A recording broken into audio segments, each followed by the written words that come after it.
Dan kita menyambut Natal karena kita akan mungkin kita dari sini akan balik ke holiday balik ke tempat masing-masing untuk holiday. So, kita tidak akan mengadakan kebaktian pada hari Christmas, tapi kita merayai pada Natal. Dan hari ini kita melihat tadi tentang tentang kisah Maria dan Yusuf tentang kelahiran Yesus ke dunia ini. Amin. Nah, hari ini sangat bersyukur karena saya melihat ramai daripada Anda yang ada datang sini. Amin. Dan terima kasih juga kepada yang datang ke sini kali pertama menyambut kebaktian bersama dengan kita semua. Amin. Nah, hari ini kita akan melihat satu tajuk yang sangat menarik. Dan sebelum ini karena saya ada Christmas present so saya ada satu quiz untuk kita semua.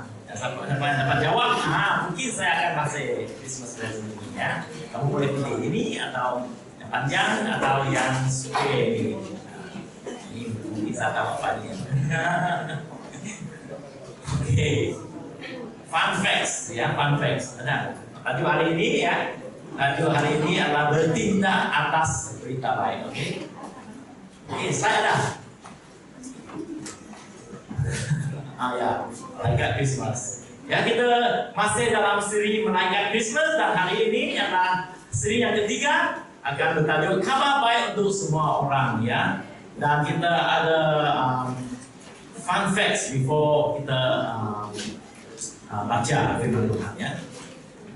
Mungkin kita bacakan dulu supaya karena jawaban ada di sana. Ya, boleh kita baca firman Tuhan. Nah, mari kita berdiri ya, kita akan baca sama-sama firman Tuhan daripada Lukas. Diketikkan daripada Lukas bab 2 ayat 1 sampai 20. Oke, kita akan berdiri dan karena ini hari Christmas ini agak panjang tapi ya kita baca sama-sama untuk firman ini. Ya, karena saya pasti ini sangat berguna untuk kita semua. Amin. Lihat screen itu. Oke, kalau kita sama-sama baca. 1, 2, 3. Pada waktu itu Kaisar Augustus mengeluarkan suatu perintah menyuruh mendaftarkan semua orang di seluruh dunia. Inilah pendaftar yang pertama kali diadakan sewaktu Quirinius menjadi wali negeri Syria. Maka pergilah semua orang mendaftarkan diri masing-masing di kotanya.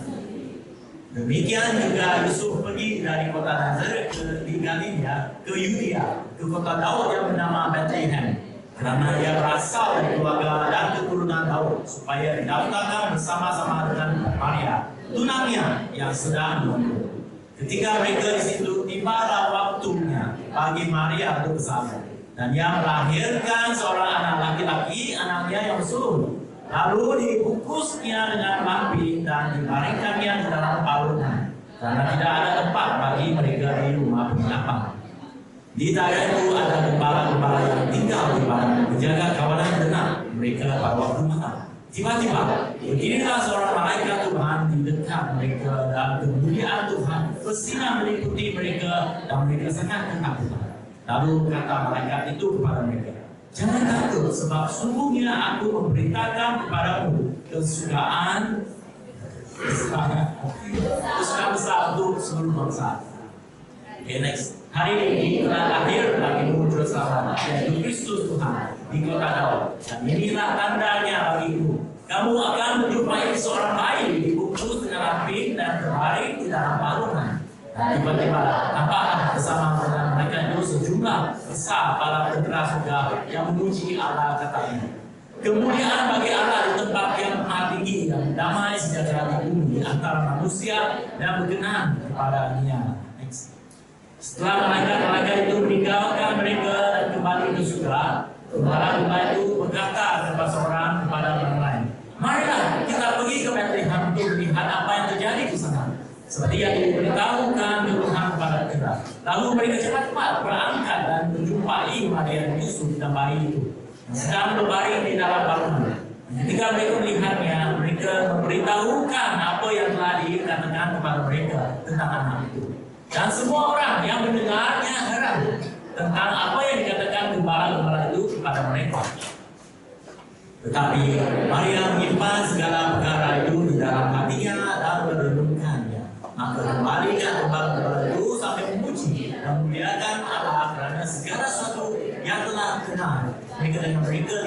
Semuanya sesuai dengan apa yang telah dikatakan kepada mereka.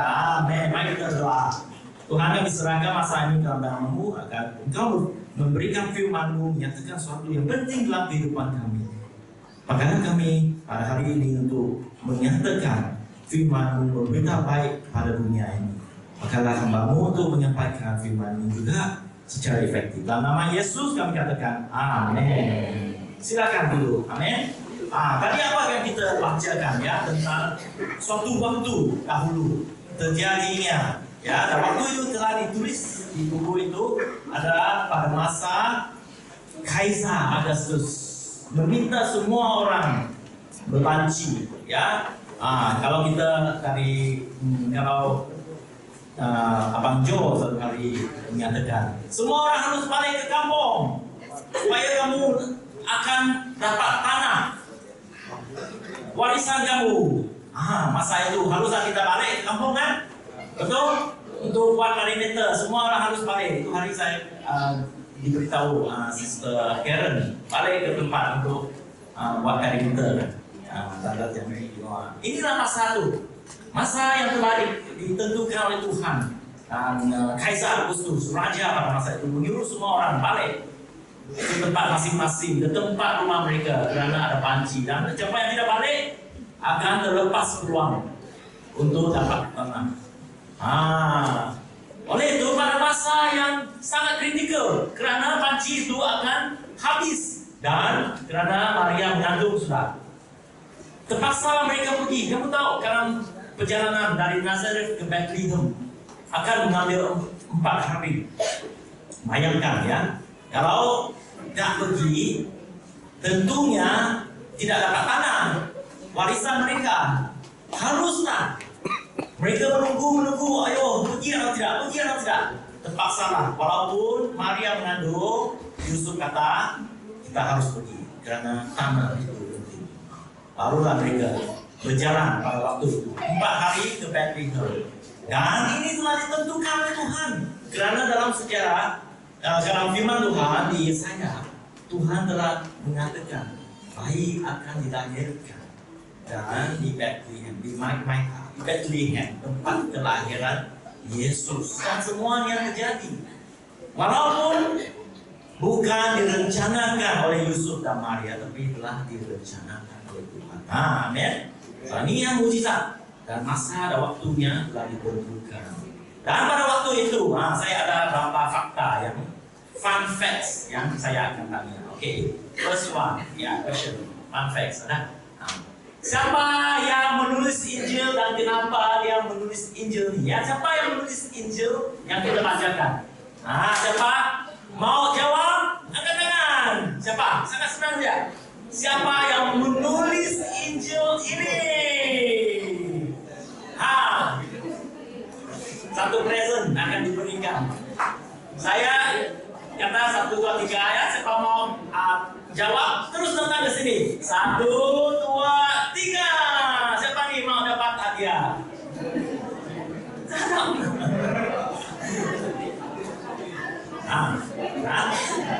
Oke, saya minta Teresa. Mau jawab? Tidak, oke. Lukas mau jawab. Lukas, datang sini. Siapa menulis Injil ini? Ini ada clue yang besar nih. Siapa yang menulis Injil yang kita bacakan tadi? Namanya Lukas. Saya yang tulis tuh. Ya betul, tulis oleh Lukas. Amin. Lukas. Ini bukan Lukas. Ini Lukas ya. Ya. Oke, sebenarnya biar saya ceritakan sedikit sebanyak untuk kita pahami. Ya, Lukas. Next slide ya, Lukas. Apa yang terjadi ya? Lukas adalah seorang dokter. Kalau dokter Dren sini. Dokter ada sini. Seorang dokter, kalau mereka tulis tentang kisah seorang pesakit, mereka akan tanya fakta-fakta. Apa kamu makan? Setiap hari makan apa? Kenapa ini berlaku? Inilah fakta-fakta, betul. Mereka akan cari terperinci sampai everything yang Mungkin orang tidak ingat, tapi mereka ingat. Apa yang terjadi ini? Wah, betul. Ini dokter lah. Ya, sama sekali. Lukas adalah seorang dokter.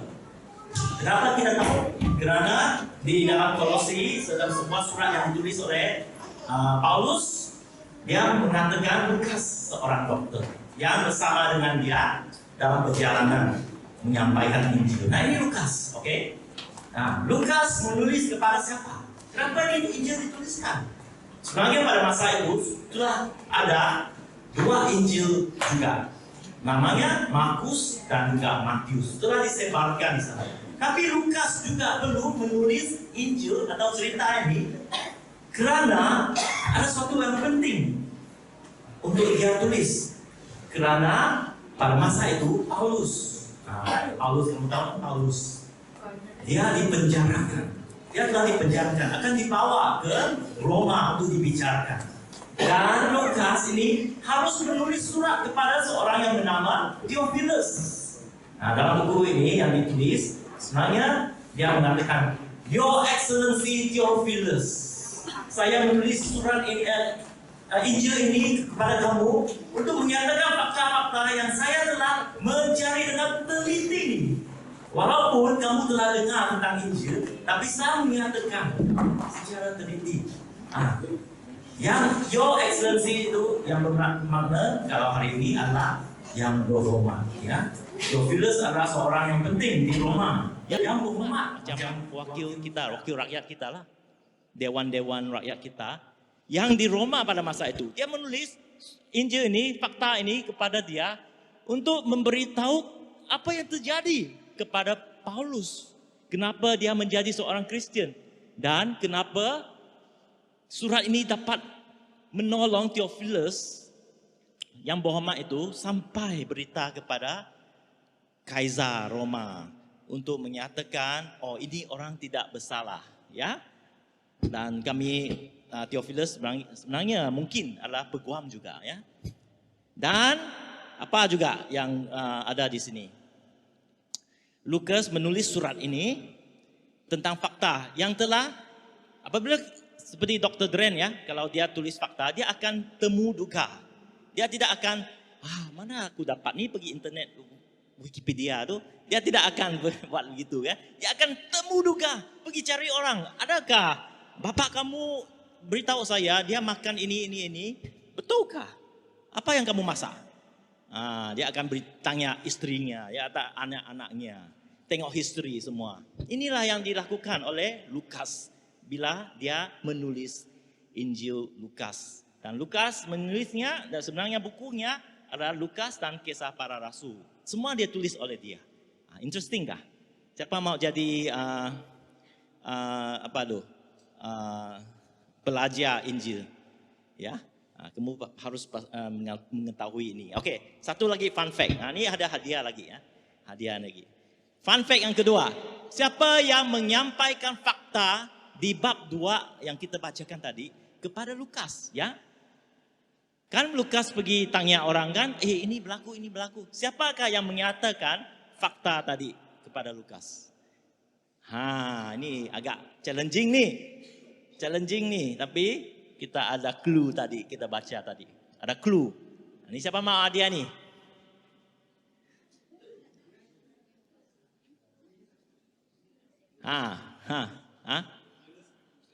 Siapa?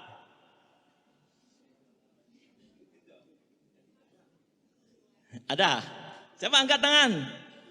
Clue, jangan malu, salah pun tak apa. Ini agak susah juga. Kamu enggak clue? Oke. Bukan. Alphabet. Oh, oke, mau clue. M, start from M. Siapa? Senang saja. M. Datang ke sini cepat. Bukan malaikat, kerana malaikat tidak bertemu Lukas.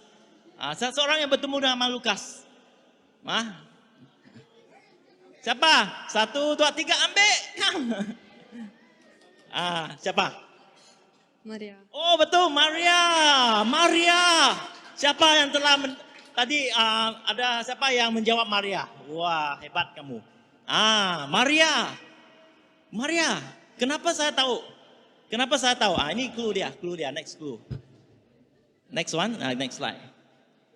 Di ayat 19, dia mengatakan, tetapi Maria menyimpan segala perkara itu di dalam hatinya dan merenungnya. Sudah lama disimpan dalam hati. Bila Lukas tanya dia, curahlah semua. Malaikat datanglah semua. Gembala datang melihat anak dia semua. Itulah Lukas boleh tulis tentang apa itu terjadi kerana Maria menjadi saksi kepada Lukas. Amin. Inilah fakta tentang Injil. Oke, mari kita bergerak. Oke, next slide. Apa yang kita tadi dengar tentang berita baik ini? Ya, sebenarnya berita baik yang tadi kita dengar tentang Injil ini telah diceritakan kepada kita turun-temurun. Dan sebelum itu, apa yang terjadi? Malaikat datang kepada gembala untuk menyatakan sesuatu. Mungkin hari ini kita katakan, gimana aku tahu firman itu? Atau aku tahu Tuhan? Gimana? Takkan malaikat pernah datang kepada saya? Tak payah tunggulah sampai malaikat datang. Ya, sebenarnya masa itu tidak ada internet. Tidak ada wifi, tidak ada handphone, tidak ada WhatsApp. Kalau Tuhan mau nyatakan sesuatu, hanya satu cara saja. Hantar malaikat, itu saja satu cara. Tidak ada cara lain. Tapi hari ini syukur pada Tuhan, kita semua tahu kita ada WhatsApp. Kalau orang menyatakan tentang Tuhan Yesus, lalu kita dapat dari mana? Buka Facebook, puji Tuhan ada orang sudah posting tentang Yesus. Ada video tadi kita lihat. Semua itu telah terjadi untuk kita semua. Oleh itu tidak ada manusia di dunia ini tidak tahu tentang kelahiran Yesus. Sampai hari ini disebutkan celebration di seluruh dunia. Kalau ada orang di dunia ini tak kenal Yesus, tidak mungkin. Mungkin mereka dari angkasawan, dari dunia lain. Kerana dunia ini semua orang tahu Christmas, betul? Berita baik telah dikabarkan. Tapi masa itu berita baik hanya dapat dikabarkan melalui malaikat. Itulah terjadi, malaikat datang yang kita lihat. Tak usahlah kita tunggu sampai malaikat ketemu kita. Kerana Tuhan telah menyampaikan berita baik kepada kita hari ini. Ya, apa yang harus kita lihat ya? Next slide. Ada berita baik untuk semua orang. Ya, kita dengar hari-hari kita ke shopping mall, dengar Christmas song. Holy night. Holy night pula. Silent night. Betul lah. Holy night kan? Kita bukan dengar saja dan bayangkan holiday, ya. Tapi kita harus tahu apa yang berita itu tentang Holy Night, Silent Night. Apa berita tentang Hark the herald angels sing, glory to the newborn King. King. Siapa tu King? Kenapa ada nyanyian begitu? Inilah berita baik yang Tuhan ingin sampaikan kepada semua manusia. Oleh itu, kalau kita ada kawan yang belum kenal Tuhan Yesus, bawalah mereka pergi shopping. Bercanggah nih, pastor suruh kamu pergi shopping. Bukan pergi ke gereja. Bawa mereka pergi shopping. Betul, tanya mereka, Christmas datang. Kamu tahu maksud Christmas kah? Tidak. Christmas adalah pemberian hadiah. Biar saya beli hadiah untuk kamu. Wah, terus buka hatinya, betul? Kawan kamu, terasa, ada kawan best friend jadi. Ada mau beri saya hadiah. Bila kamu beri hadiah, beritakan kepada mereka, kamu tahukah kenapa saya beri hadiah ini? Tidak tahu. Karena Yesus telah memberikan saya hadiah. Amin. Ini berita baik yang kita harus paham. Kabar baik. tentang Yesus yang datang, tentang Tuhan yang datang ke dunia ini. Kenapa Tuhan datang ke dunia ini? Dalam Yohanes 3:16, Tuhan menyatakan, karena begitu besar kasih Tuhan kepada kita. Hari ini kalau kita berada di sini, saya ingin mengatakan, kasih Tuhan itu sangat besar untuk kamu. Katakan kepada orang kiri dan kanan kamu. Ya, untuk kamulah. Untuk kamulah. Kamu tahukah? Kasih Tuhan bukan hanya untuk kamu, karena dia juga untuk orang yang kamu tidak suka. Betul kan? Kasih Tuhan. Lihatlah orang yang kamu tidak suka. Ada di sini. Kasih Tuhan adalah untuk semua manusia. Siapa yang kamu tidak suka? Ya ini orang lah. Selalu kacau saya di kelas. Tapi kasih Tuhan masih adalah untuk dia. Amin. Olehlah itu kita harus paham. Tuhan kasih semua manusia. Ya. Sampai buat apa Tuhan kasih manusia? Senang aja kan Tuhan kata, I love you, I love you. Kalau suami kata I love you kepada istri, lembut hati istri. Ya, tapi suami jarang kasih berita I love you lah. Mereka buatlah. Suami mau praktikal, mereka lakukan. Mereka buat sesuatu untuk istri. Ya betul Ali. Pernahkah Sis Karen dengar Ali cakap I love you? Hai, dia cakap hai. Tapi action dia speak louder than word, betul? Your action speak louder than word. Bila Ali bangun pagi-pagi sediakan makanan breakfast untuk semua anak-anak, terutamanya Mak Karen, itu isi hati Pak Ali kata I love you, ya, betul. Seperti Tuhan datang, ya. Cara Tuhan sama juga, datang ke dunia ini menyatakan I love you. Sebenarnya 3:16 itu dikatakan oleh Yesus kepada manusia. Dan bukan itu saja, Yesus datang untuk mati, menunjukkan He has to die for you. Ya, amen. Ini yang Tuhan berita baik untuk kita semua. Oke, next slide.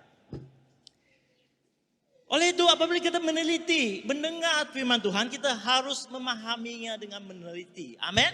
Meneliti dengan bersungguh-sungguh. Karena di Matius 13 ayat 3, itu sebabnya aku berkata dalam perumpamaan kepada mereka. Kerana sekalipun melihat, mereka tidak melihat, dan sekalipun mendengar, mereka tidak mendengar dan tidak mengerti. Ada orang yang mendengar firman Tuhan, membaca firman Tuhan, tapi masih tidak mengerti. Kerana hati mereka masih tertutup.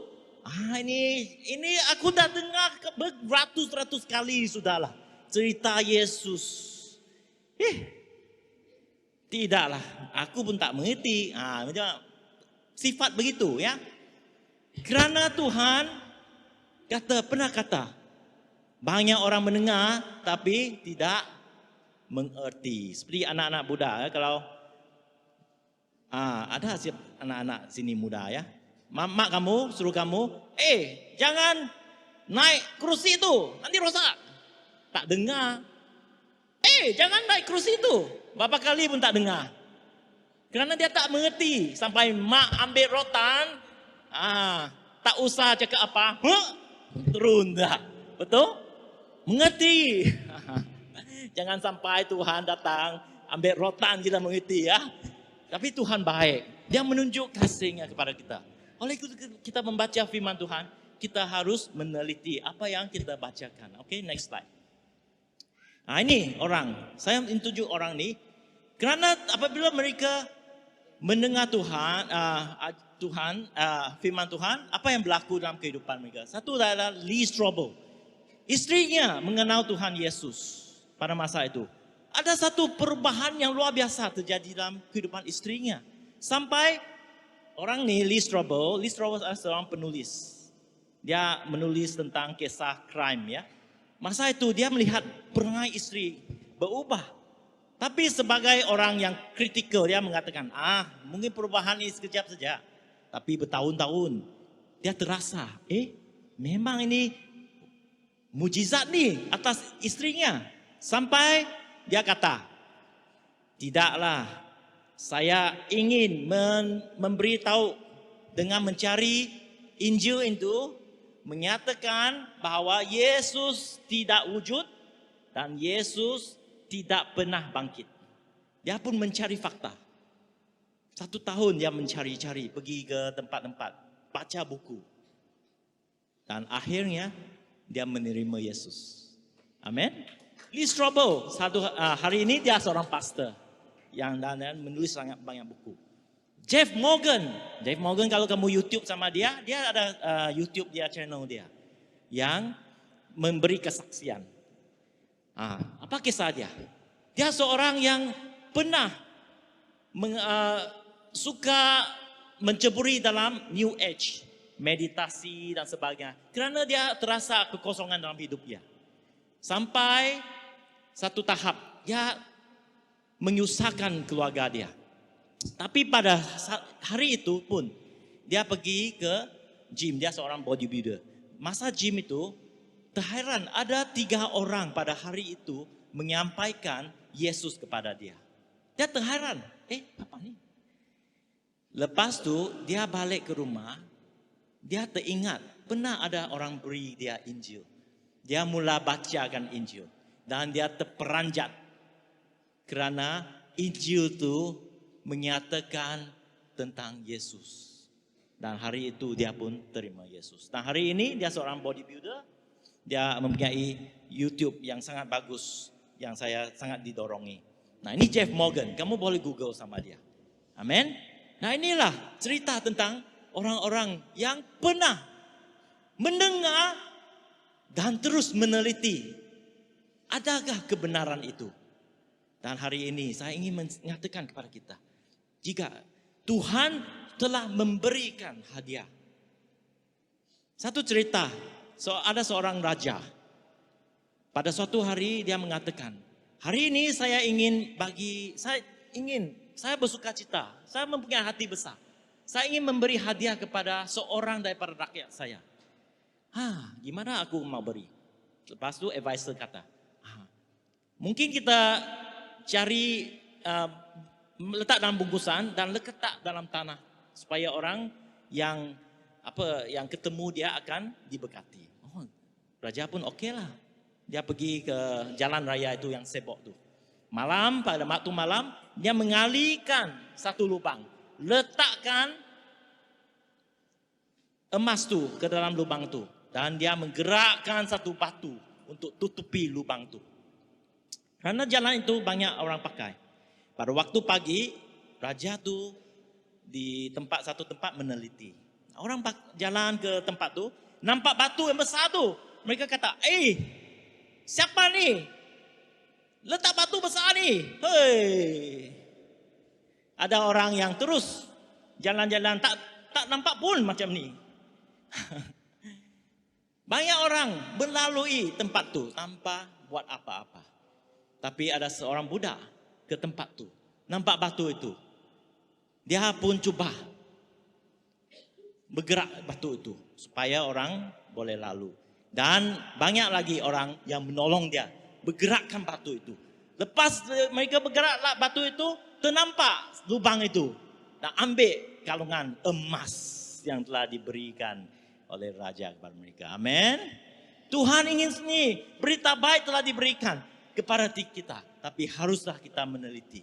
Haruslah kita tahu apa berita baiknya. Amin. Oleh itu, hari ini bagi kita yang datang ke sini, biarlah berita baik ini disampaikan ke dalam pikiran kita dan terus ke dalam hati kita. Bahwa Tuhan adalah Tuhan yang baik. Amin. Next slide. Tuhan ingin kita mengenali Dia. Oke, ada Matius 5:3. Bahagialah orang yang miskin, yang mencari sesuatu. Orang yang miskin ada keperluan dalam hidup mereka. Ini bukan orang yang tidak ada duit ya. Miskin dalam rohani.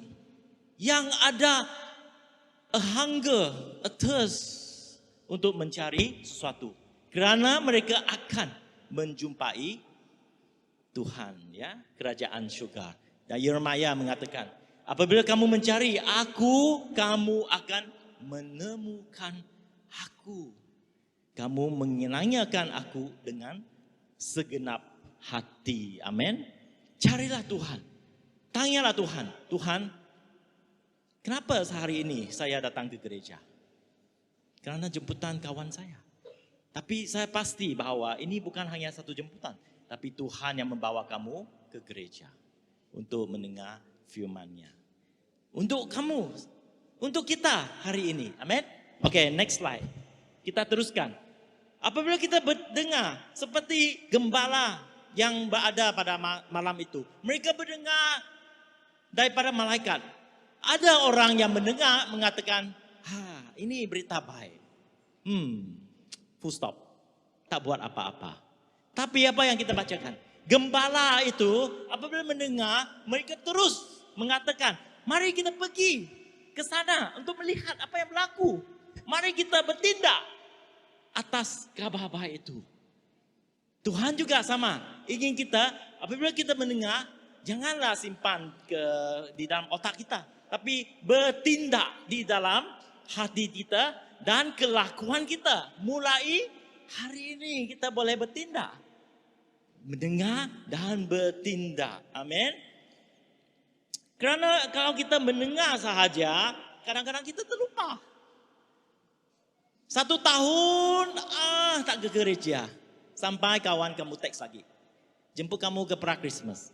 Pra-Christmas dah sampai Christmas. Bolehlah aku pergi gereja Christmas. Kita katakan once a year Christian.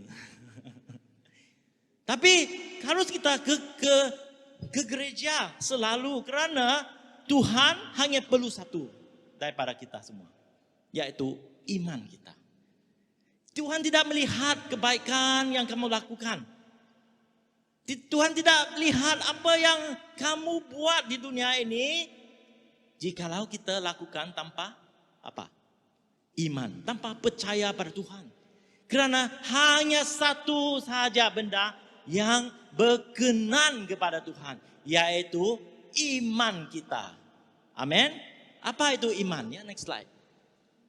Bertindak dalam iman. Inilah Yakobus katakan. Jangan kata kamu seorang yang beriman, tapi haruslah kamu menunjukkan kelakuan kamu dalam iman.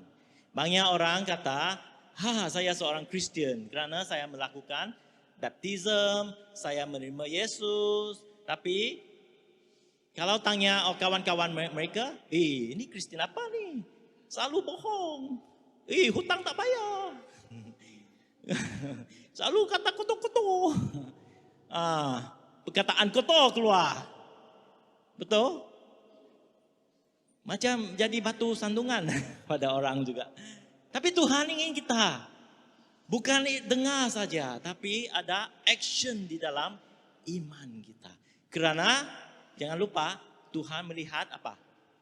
Iman kita. Amin. Karena iman Tuhan boleh melakukan apa saja untuk kita. Karena iman Tuhan boleh menggerakkan gunung. Gunung. Apa gunung hari ini untuk dalam hati kita? Apa gunung dalam kehidupan kita? Mungkin kerja kita.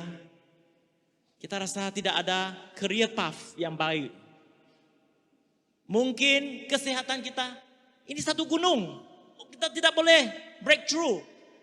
Mungkin pelajaran kita. Selalu aku dapat maka yang tidak bagus. Mungkin saya ada confusion. Mungkin ini bukan pelajaran yang saya harus lakukan. Mungkin keluarga kamu, anak-anak kamu yang kamu selalu rasa kecewa. Mungkin pasangan. Mungkin keluarga, ibu bapak kamu. Adakah ini satu batu gunung yang kamu harus harungi?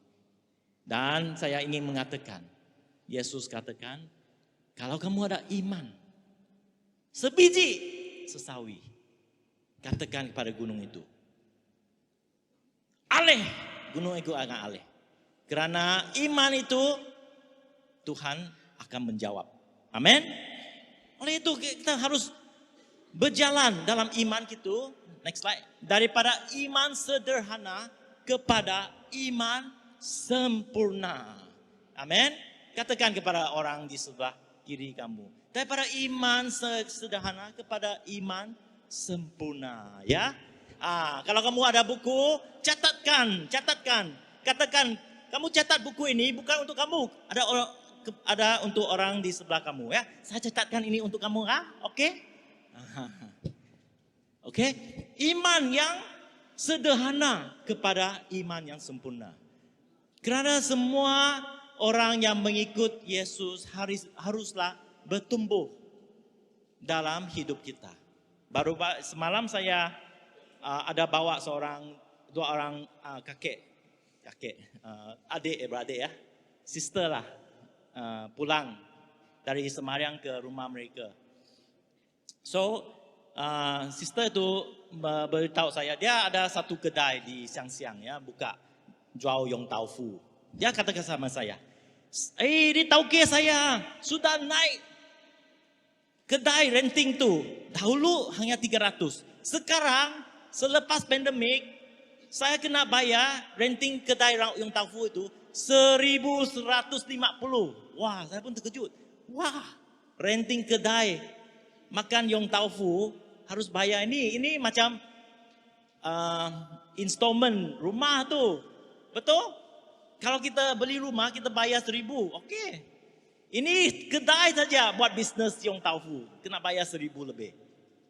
Wah, dia pun agak kecewa. Tapi saya dorong dia. Saya katakan, kerana firman Tuhan menyatakan kepada saya sesuatu. So saya mengatakan, benarkah kamu dengar tentang cerita Zacchaeus? Cerita gini ya, saya ceritakan kepada dia. Cerita begini, satu hari Zacchaeus ingin melihat Yesus. Kerana Yesus datang ke bandar dan Zacchaeus tu, dia pendek, dia naik pokok lah untuk melihat. Tapi hari itu Yesus ketemu dia. Yesus mengatakan, Zacchaeus, hari ini saya akan ke rumah kamu untuk makan. Kamu tahukah Zacchaeus? Zacchaeus seorang yang sangat dibenci orang di tempat tu. Kerana dia selalu menipu orang, mengambil duit orang. Tapi Yesus ketemu dia. Yesus bawa dia makan bersama-sama. Apabila Zacchaeus ketemu Yesus, bertaubatlah Zacchaeus. Dan kamu tahu apa dia mengatakan kepada Yesus? Yesus, saya pernah mengambil daripada orang dengan tidak adil. Hari ini saya akan bayar balik mereka. Bukan itu saja, saya akan balik 2 kali ganda. So saya kata pada aunty itu, aunty, janganlah kamu kecewa. Kamu harus berdoa untuk itu orang yang merompak kamu 1,100 tiap-tiap bulan. Ya, doa supaya ketemu Yesus. Kerana pada hari itu dia akan bayar balik 2 kali ganda kepada kamu. Amin. Inilah iman. Kita harus bertindak dalam iman kita. Kenapa? Oke, thank you. Oke, aku ingat mau buat magic. Oke, tidak. Air untuk saya. Thank you ya. Iman itu sangat penting bagi kita. Dan Tuhan ingin jadikan iman. Bukan melihat, ini dunia sangat tidak bagus, sangat tidak adil. Tapi iman adalah untuk kita melakukan kebaikan di dunia ini. Menyatakan, saya tidak akan mengikut cara dunia. Walaupun ditipu orang, saya rela. Asalkan mereka mengenal Tuhan. Kerana apabila mereka mengenal Tuhan, Tuhan akan memberkati saya. Kerana inilah iman. Kamu percaya pada Tuhan. Amin. Itulah yang harus kita mempunyai iman sederhana kepada iman yang sempurna. Okay, next slide. Cara membina iman. Ada 4 cara. Baca firman Tuhan. Baca, merenung kepada firman Tuhan. Kerana firman Tuhan menyatakan sesuatu tentang kehidupan anda. Ini bukan cerita yang telah ditulis oleh Tuhan 2,000 tahun, 3,000 tahun yang lalu. Tapi sangat relevan untuk kamu. Kerana Tuhan menyatakan sesuatu. Apabila Tuhan menyatakan sesuatu, ada kita katakan the rhema word untuk kamu pada masa tertentu. Di mana kamu ada hikmat daripada Tuhan.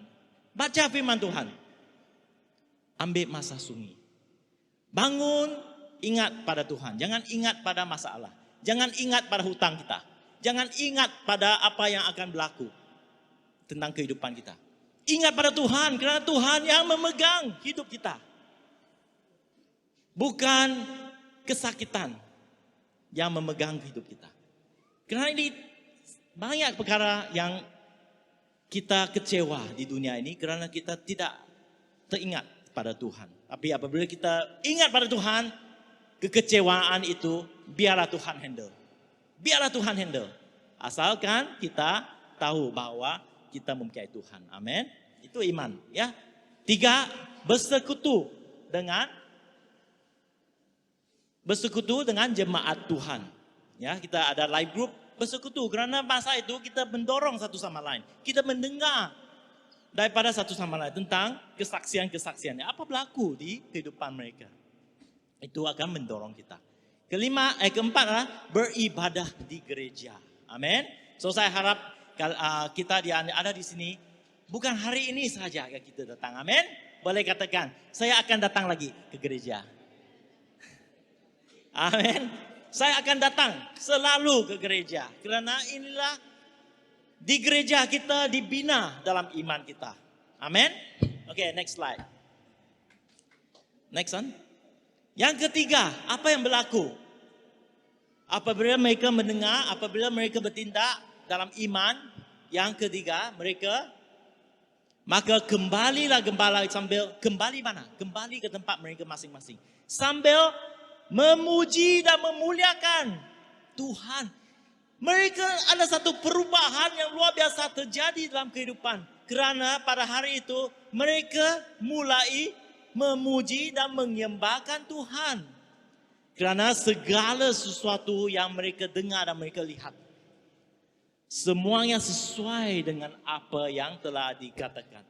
Dia sebagai satu lampu dipancarkan ke dalam hidup mereka. Dan hari ini saya ingin mengatakan, inilah adalah kelahiran baru bagi mereka. Dan hari ini saya ingin menyatakan kepada kita semua, setiap hari haruslah kita mempunyai kelahiran baru di dalam Tuhan. Amin. Setiap hari, bukan hari ini. Kerana semua akan diperbaharui. Everything will be renewed. Kalau kita bangun, kita akan ini hari yang baru, betul? Baru. Kita melihat matahari naik. Wah, matahari yang baru. Kalau kita lihat bulan yang baru, betul? Sebenarnya kehidupan kita setiap hari apabila kita bangun, inilah satu hari atau kehidupan yang baru untuk kamu. Bukan yang lama. Lama telah hilang. Semalam apa yang kamu buat itu mengecewakan, mungkin mengesalkan, itu hilang. Kamu harus datang ke tempat yang baru. Perkataan-perkataan yang hodoh itu dilemparkan kepada kamu harus hilang. Kerana kamu dalam masa yang baru. Kekecewaan exam hilang. Hari ini kamu ada baru.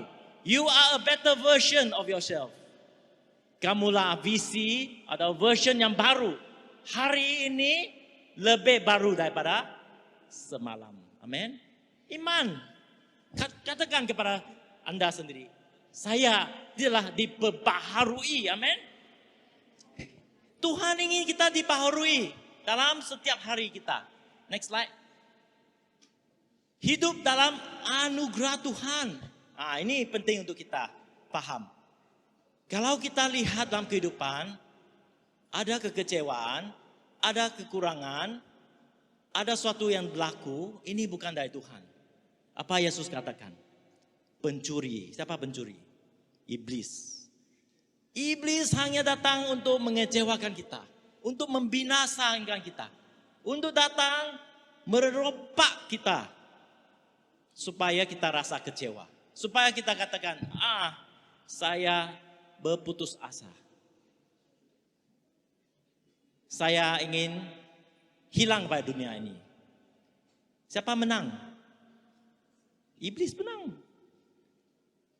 Malaikat sedih, tapi iblis menang.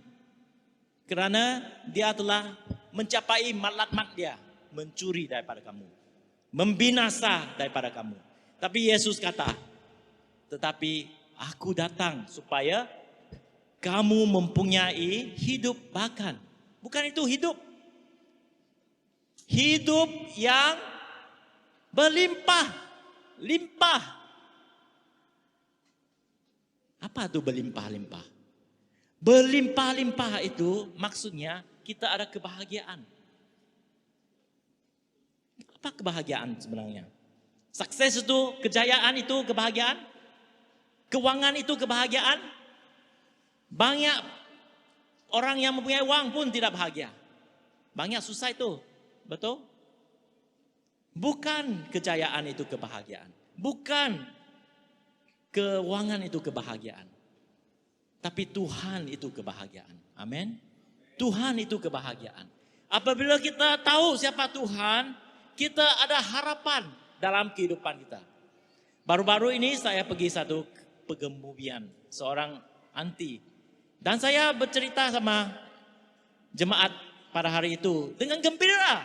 Mereka selepas aku cerita, aku berkhotbah, mereka cakap, pastor, muka kamu macam gembira saja dalam pengemubian. Tapi saya gembira, heran gak? Saya senyum. Mereka pun heran, orang Cina lah, tahu-tahu. Mereka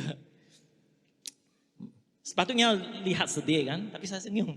Kerana saya baca firman Tuhan dalam Yohanes 14, Tuhan Yesus mengatakan, saya telah sedia satu rumah untuk kamu.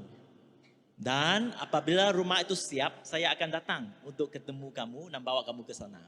Saya mengatakan, hari ini rumah anti di syurga dengan perabotnya, dengan kabinet-kabinetnya, elektriknya sudah terpasang. Autogate pun ada. Dan Tuhan Yesus telah sediakan kumpulan untuk menjemput anti datang ke rumah barunya.